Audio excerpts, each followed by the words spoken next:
So ito nga pala yung mga chainsaw ko, nakapila no. So ito yung unahin ko, Toyota Vios. Bali ito nga pala yung mga tools. Bali US tube ang ating gagamitin. Then nandiyan yung mga tools natin. So start tayo, i-jack clip natin. So ito yung aking pangmatindihang kahoy.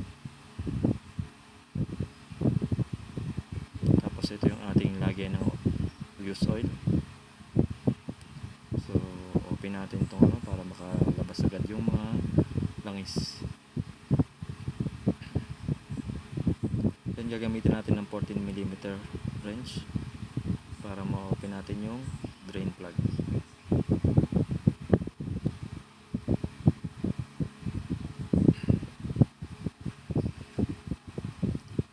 So pag naluwagan natin, kakamay na lang natin yan. Then isasahod na natin dun sa drainage ng ating use oil.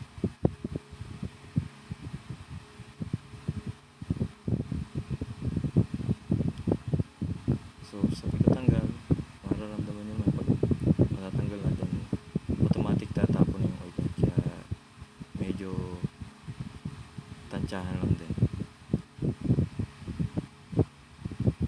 So yan na, nakita nyo naman, sumisirit na yung oil nya. So sa time na to, kailangan nating i-drain siya until wala nang tumutulo.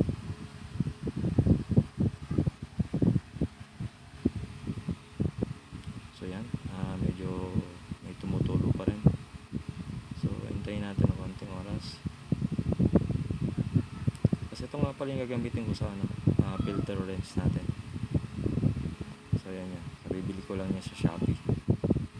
Tapos ito, lilinisin natin yung kanyang drain plug. So gagamit ng puting basahan. So ito nga pala yung DIY na pang side ko ng langis. So sa ibang kasi hindi nauubos, hindi nasaside. So inaantay lang tumulo, tapos okay na. So ito ay DIY ko lang. So para matanggal lahat natin yung residue na langis sa loob ng ating makina. So ginamitan ko lang ito ng hose, then bottle lang. So any type of bottle, wag lang babasagin kasi hindi nyo mape-press. So yan, kitang-kita nyo naman na may natatanggal pa, pero mapapansin nyo kakunti na lang yung tumutulo. Pero yung natatanggal natin ay napakadami pa. So ito yung tirang langis na humahalo sa ating bagong langis. So yan, after nun, dilinisin lang natin yung pinaka-drain plug bago natin ibalik yung ating drain plug.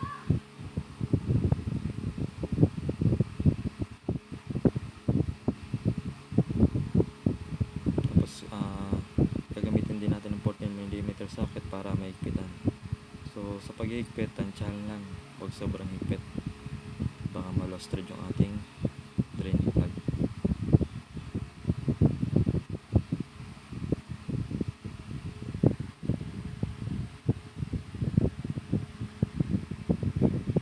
Then after nun, tatanggalin naman natin ang filter. So gamit yung ating filter wrench. So sa iba medyo nahihirapan, pero based sa Vios, mas madali siyang tanggalan ng filter kasi naka-open area yung kanyang filter. Ito nga pala Vios 1K. So sa pagtatanggal, may iasakot pa rin natin yung ating sara ng langis at may tutulo pa rin langis galing dyan. So antayin lang natin maubos yung tumutulo bago natin tanggalin.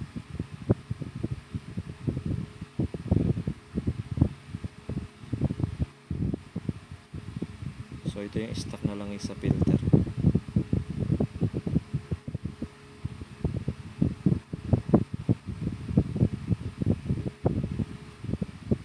So pag wala na yan, pwede na natin siyang tanggalin.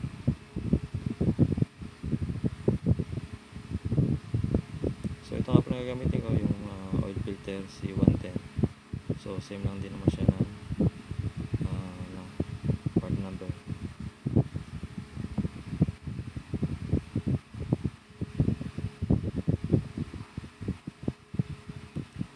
Tapos lalagyan natin ng konting oil yung gilid para hindi siya masyadong kumapit. So during lilinisin din natin yung pinaka oil filter area. Then para matanggal yung mga residue ng langis.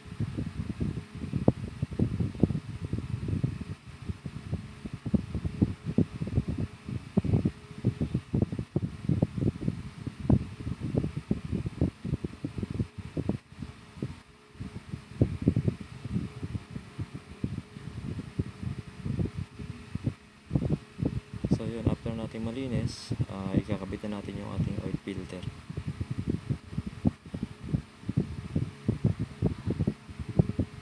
Tapos sa pag tatight nito, hand tight lang.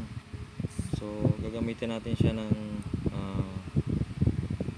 sandpaper para mag-grip natin ng ayos yung pag hand tight.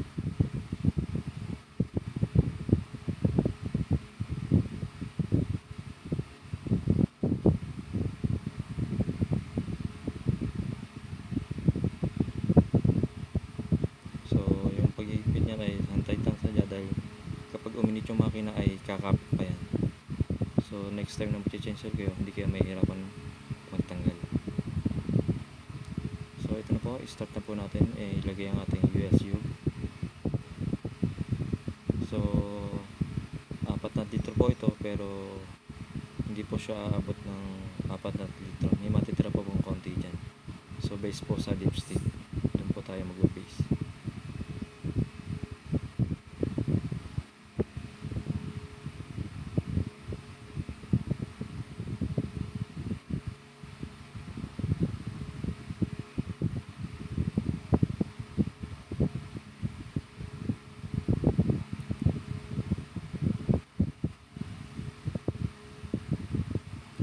So yan, nilagay ko na po yung 4 na litro, medyo pinas forward ko na. Then i-check natin yung oil. So medyo hindi pa siya abot sa maximum. So ito nga pala yung used oil. Sasali natin at gagamitin daw ni ng may-ari yung used oil. Gagamitin natang panggatong.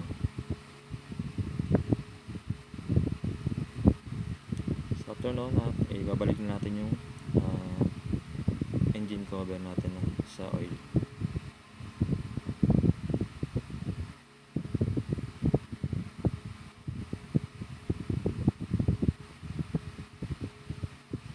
So after noon, tatanggalin natin yung jack lip natin. So kung mapapansin nyo, kahoy ang ginamit ko dyan. So kung may mag-i-sponsor, baka may bibili ako ng jack stand.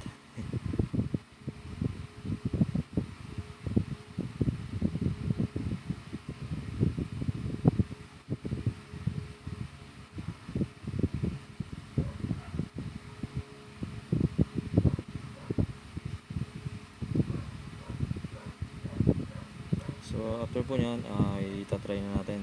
So dyan, antayin natin mawala ang ilaw bago tayo mag-start. So yun, wala na. Tsaka natin siya i-start.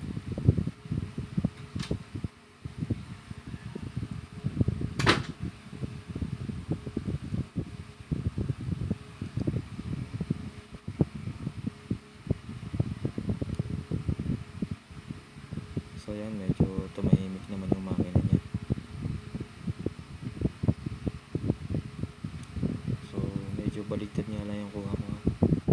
Bali nasa 1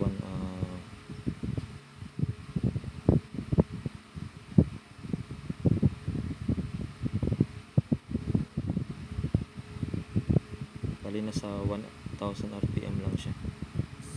Hindi siya lumalampas. So ibig sabihin okay na po yung ating makina. So yun lang po, and sana may natutunan